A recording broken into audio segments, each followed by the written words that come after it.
nombre es Fabio Dércole, yo soy economista egresado de esta universidad.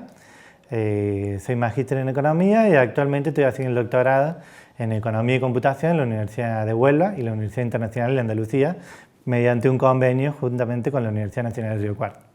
Justamente para dar respaldo institucional a este vínculo que hemos hecho entre la Universidad Nacional de Río Cuarto y estas universidades españolas de Andalucía, no solamente yo estoy haciendo el doctorado, sino dos personas más, dos docentes más de esta facultad, que son Javier Milanés y Agustina Granjeto.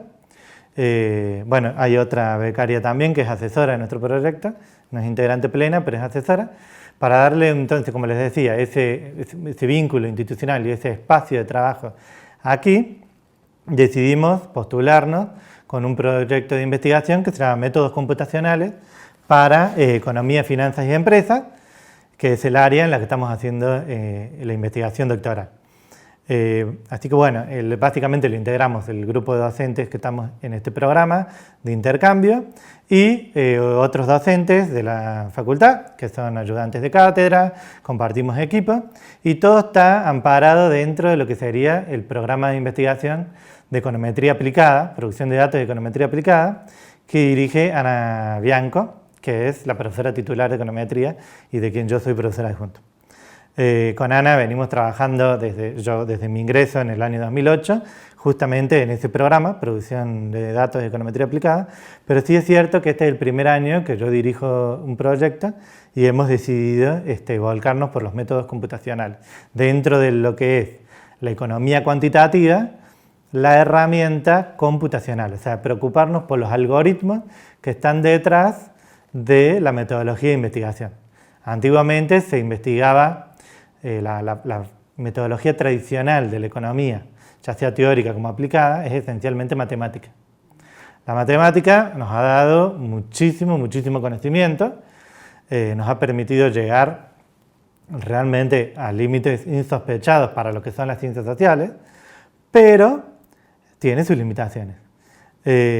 Y sin abandonar del todo el paradigma neoclásico, digamos, sobre el que trabajamos, es cierto que hemos podido, lo que no resuelve la matemática, lo hacemos a método de fuerza bruta, que es repetir hasta que sale. Eso no lo podíamos hacer hasta que la computación no adquirió todo su potencial y sobre todo la capacidad de cómputo. Hoy, en una computadorita como esta, podemos tener una capacidad de cómputo que en los años 70 o 80 del siglo XX era impensada. Entonces, hoy está al alcance prácticamente de cualquiera la posibilidad de simular miles o millones de escenarios y experimentar en situaciones similares a las de un laboratorio de simulación, situaciones del mundo social.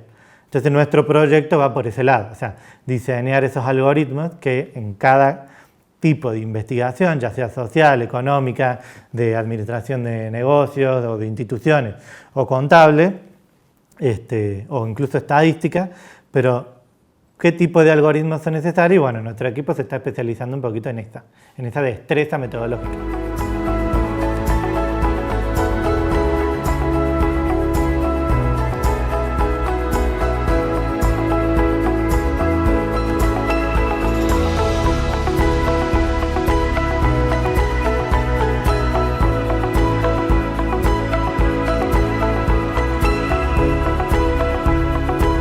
Dentro de lo que es el programa de econometría aplicada y producción de datos, siempre hemos tenido trabajos de campo, proyectos de extensión con diferentes instituciones. Por ejemplo, en los últimos años se realizó un barrido de actividad económica. Y bueno, eso a veces genera la situación de trabajar con grandes volúmenes de datos y se hace inevitable tener que aprender técnicas y, como les decía, herramientas de programación y demás.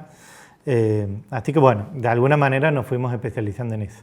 Luego, como les digo, se abrió esa oportunidad de vincularnos con estas universidades de Andalucía que están también sumándose a esta nueva ola también, que es la ciencia de datos, que es lo mismo que se hacía en estadística tradicional, pero con mucho peso en la estrategia algorítmica, la estrategia computacional.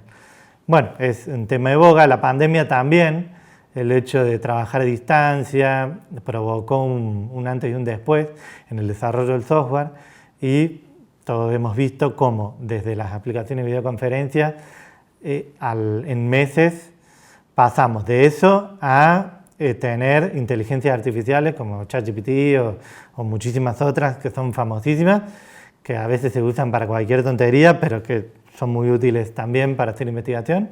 Ha sido una explosión en los últimos 3-4 años en esa materia. Lo que está debajo de toda esta tecnología de inteligencia artificial son modelos estadísticos bastante tradicionales, solo que gracias a la capacidad de cómputo han explotado.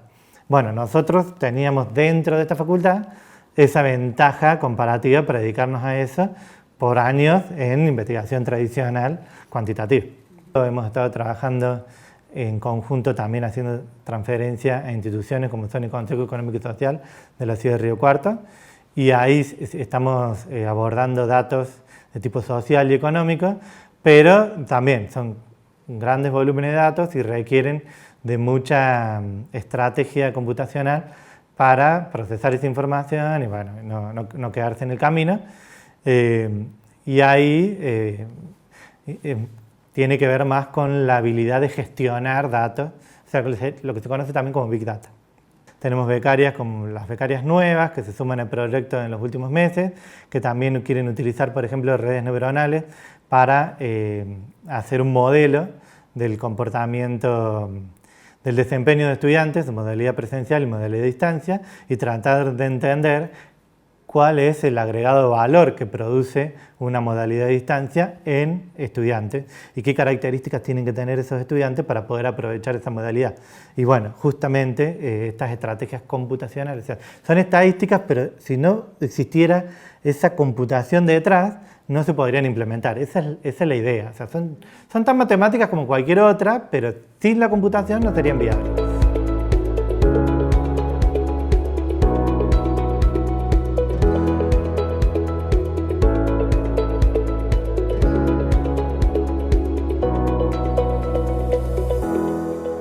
Mi nombre es Laura Samanillo, soy estudiante avanzada de la carrera de Economía, de licenciatura en Economía acá de la Facultad de Ciencias Económicas de la Universidad de Río Cuarto. Fui becaria SIN del programa PPI que maneja Ana Bianco y Fabio Dárcole. El tema de investigación que abarqué básicamente fue analizar los gastos que producen los hogares acá en Argentina. Acá en Argentina existe una encuesta que se llama Encuesta Nacional de Gasto de los Hogares, los cuales lo que junta esta encuesta básicamente es esto, en qué tipo de cosas, rubros de gasto hacen los hogares, cuál es el gasto total que tiene una familia, qué ingreso total tiene una familia, la cantidad de miembros que tiene el hogar. Y básicamente lo que hago en mi tesis es, por un primer paso, analizar todos estos datos, que es una encuesta que abarca algo así de 21.000 hogares, y en eso cada persona del hogar también es encuestada, así que la base es bastante amplia. Básicamente lo que hago es explorar esos datos, simplemente buscar similitudes sobre detectar qué rubros de gasto se compatibilizan más con determinados grupos familiares o composiciones de hogares, con el fin, bueno, por un lado de analizar desde un modelo económico que se trata de la curva de Engel, y por otro también tomar ese análisis de gasto para a futuro, al identificar, poder utilizar esa información para la propuesta de políticas públicas o privadas para aplicar en base a esa información. La metodología que se aplicó fue variada, como estaba explicando, al ser una base muy grande, primero se tiene que hacer un primer estudio que es como un análisis exploratorio, que lo hice en dos partes. En un principio lo hice con un programa que se llama SPAT, por otra parte también a la par, también estuve aprendiendo el tema de la programación con R, porque nada, esto de la programación es mucho más fácil a la hora de también tratar con bases de microdatos que son con mucho volumen de datos. Y después, por otro lado, básicamente la estimación y relación de estos gastos también en parte con programación en R, lenguaje en R, y por otro lado en en programas como eViews que permiten estimar los rubros de gasto. Bueno, los principales resultados que puedo obtener por ahora en este trabajo, por un lado es, como mi tesis está enmarcada, en observar un modelo económico que se ve acá en la carrera, que se llama Ley de Engel. Básicamente, desde ese punto, básicamente lo que trata la Ley de Engel es analizar de que cuando una persona, un consumidor, un hogar, posee mayores ingresos, las proporciones de determinados rubros de gasto van reduciendo, o sea, no van aumentando a medida que el ingreso aumenta, porque simplemente se detectan que aquellos rubros de gastos no son rubros no sé, necesarios para la vida, como por decirte, no sé, el tema de, no sé, la comida. Vos, si ganás, no sé, 3 millones de pesos hoy en día, no vas a gastar 1 millón de pesos en comida porque no es necesario. Vos vas a comprar hasta lo que se te sea necesario. Y así con diferentes rubros de gasto. Entonces lo que determina la teoría económica es que, bueno, que hay rubros de gastos que son como bienes de lujo o que son estos simplemente bienes necesarios, son bienes inferiores, como por ejemplo el gasto en comida. Si tengo más ingresos no voy a gastar, mi proporción de gasto no va a ser, va a aumentar con mi proporción de ingreso. Y por el otro lado, para el tema de las políticas públicas, simplemente se está detectando como grupos de hogares en los cuales se puede detectar el nivel de educacional de los jefes como de hogares, o sea, de las personas, la cantidad de integrantes del hogar y su nivel educativo y en qué se enfocan más esos gastos. Bueno, lo que me ha sumado en participar en estos programas básicamente fue poder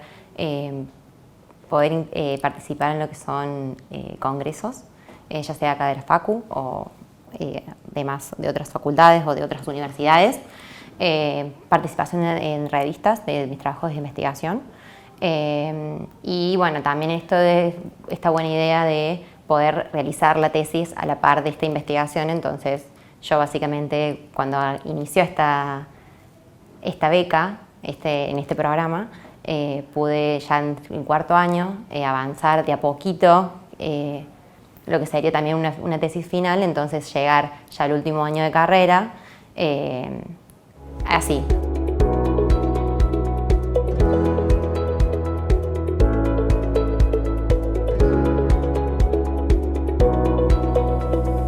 En el mundo social, digamos, hay muchas relaciones que no son lineales. La estadística tradicional se basa mucho en la linealidad, en la multidimensionalidad, pero en la linealidad. La multidimensionalidad suele resolver los problemas de no linealidad. O sea, para que tengan en cuenta, algo lineal es esto. Pero si tengo algo que tiene una forma de hélice, que no es recto por ningún lugar, pero puedo pensarlo como una línea que va rotando en otro eje. O sea que de alguna manera, cuando incorporo otra dimensionalidad, la linealidad se mantiene. Ahora, en el mundo social, esto en el mundo físico, ¿no? En el mundo social hemos implementado la estadística y la matemática del mismo modo. Y eso a veces no ajusta bien. Entonces, cuando tenemos que trabajar, como se llaman herramientas, métodos de estimación no paramétricos, no se estiman parámetros o sea, para conocer una línea solo necesito saber la inclinación y ya está. Sino que para conocer una curva tengo que saber dónde está la curva en cada punto. Y entonces pasamos de trabajar con un problema, una incógnita, a pasar a trabajar con tantas incógnitas como precisión en la curvatura del fenómeno que yo quiero estudiar. Y bueno, en el mundo social, sobre todo, se producen muchas discontinuidades, porque no es lo mismo la forma en la que se producen diferentes fenómenos de empleo en grupos con diferentes niveles de educación, con grupos con otros, y entonces hay que estar estimando todo el tiempo lo que se llaman distribuciones de datos, pero de forma no paramétrica. Bueno, eso es muy costoso computacionalmente, y sobre todo después cuando se hace inferencia, se quieren hacer pruebas de hipótesis, tampoco se puede recurrir a supuestos clásicos como distribuciones, como se conocen normal y demás, que con un simple botoncito en un software uno lo resuelve. No, hay que simular, bueno, Ahora vamos a hacer un submuestreo de 10.000 muestras de la muestra que ya tenemos y ver qué pasaría en esos 1.000 escenarios. Y bueno, todas esas simulaciones llevan mucho tiempo. Y cuando uno se equivoca en algo hay que volverlas a hacer. Y otra vez, y otra vez, y otra vez. Entonces, bueno, ahí es donde entra, como les decía, tiene que ver más con la cantidad de escenarios que hay que analizar, pero bueno, exige sí o sí que se esté programando y que se estén pensando en algoritmos y demás. Insisto que este es un proyecto nuevo, estamos generando todos los vínculos, pero bueno, de donde venimos, en el marco del programa hemos estado trabajando con el Consejo Económico y Social, con el municipio, como les comentaba cuando hicimos el relevamiento de actividad económica. También hemos interactuado en algún momento con el clúster tecnológico, pero bueno, son todos proyectos que en un futuro se pueden canalizar. En este momento es cierto que el vínculo más fuerte que tenemos es interuniversitario con las universidades en donde estamos realizando nuestros doctorados y nuestros trabajos de investigación conjuntos con gente que está allá en España, digamos. O sea, los directores de cada uno, que están en diferentes ciudades, y bueno, estamos trabajando en eso. Y bueno, esperamos justamente el año próximo generar nuevos vínculos. Ahora mismo estamos formulando un nuevo proyecto para presentar en la convocatoria de incubadoras que tiene la facultad, de proyectos de investigación, que es un desprendimiento de específicamente para producir un software para también a partir de simulaciones y de juegos, que los estudiantes puedan adquirir conocimientos de finanzas, de empresas, de economía y de social, sobre todo de trasfondo cuantitativo, que a veces cuestan, en un entorno lúdico. Y bueno, y esa transferencia sería justo para la facultad, o sea, para fortalecer la modalidad de distancia, la metodología en el trabajo. Bueno, son todos proyectos que hay futuro, porque les digo, son un equipo nuevo y bueno, estamos empezando.